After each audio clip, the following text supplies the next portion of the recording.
Aujourd'hui, dans cette salle, nous devrions tenir une assemblée générale pour faire le compte rendu aux camarades des échanges issus de l'audience que le garde des Sceaux a accordé au Collège des syndicats de la justice le vendredi 14 mars 2025. Et c'est pour cela que nous avons saisi l'autorité depuis le 28 mars pour lui porter l'information de ce que nous allons nous réunir ce vendredi en Assemblée générale. Le seul point inscrit à l'ordre du jour était le compte rendu de l'audience accordée au Collège des syndicats de la justice. Grande a été notre surprise hier nuit que le garde des Sceaux envoie un courrier au collège leur signifiant de renvoyer l'Assemblée générale d'aujourd'hui à une autre date, mais aussi de faire prochainement nos AG les dimanches, les jours fériés, les samedis. C'est malheureux. C'est malheureux parce que nous voulons seulement nous réunir pour rendre compte aux camarades des explications que le garde des Sceaux a données face à toutes les préoccupations des travailleurs que le collège a portées le jour de cette audience. Le garde des Sceaux a donné des réponses, a donné des explications. Il n'a pas convaincu. Mais nous ne pouvons pas rester au niveau du collège et estimer qu'il n'a pas convaincu. Et c'est pour cela que nous voulons une nouvelle appréciation des collègues qui ne sont pas aussi des enfants. Parce que nous qui sommes syndicalistes, toutes les fois vous rencontrez le garde des Sceaux, c'est la même chanson. Mais rien n'avance. Il est temps que d'autres voix écoutent ce qui se passe réellement pour que chacun puisse faire sa propre opinion.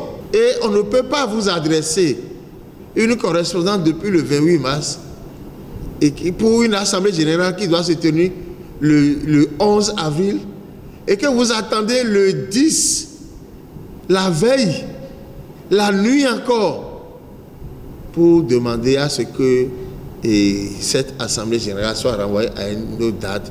Ce n'est pas bien. On en était là lorsque le DC a enfoncé le clou. Cette fois, le DC a écrit à tous les chefs de parquet et de juridiction de ne pas donner d'autorisation à tous ceux qui désirent prendre part à cette assemblée générale. Alors qu'au-delà de tout, le DC est magistrat. Il est ancien dans cette maison. Il connaît très bien comment les choses fonctionnent. Il sait très bien que ce bras de fer que son cabinet engage contre les partenaires sociaux, il sait comment ça a toujours fonctionné et comment cela se termine. Ce n'est pas bien. En ce qui nous concerne, nous voulons rassurer les camarades. Nous voulons rassurer tous ceux qui ont perdu leur temps. Nous voulons rassurer ceux qui ont perdu de l'argent depuis le nord, depuis Abomey, depuis Aplaoué-Koubert. Veuillez recevoir toutes nos excuses. C'est indépendamment de notre volonté. Nous tenons à les informer, mais nous ne savons pas que l'information que nous voulons mettre à leur disposition, nous ne savons pas que ça pouvait fâcher. Nous sommes en train de constater que cette information issue des échanges entre nous et le garde des Sceaux, que nous voulons mettre à la disposition des travailleurs, il y a certaines personnes qui ne veulent pas que cela soit fait. Qu'est-ce que cela cache? Lorsqu'on fait bien, on devrait être aisé que le message circule. Par conséquent, ce n'est que partie remise.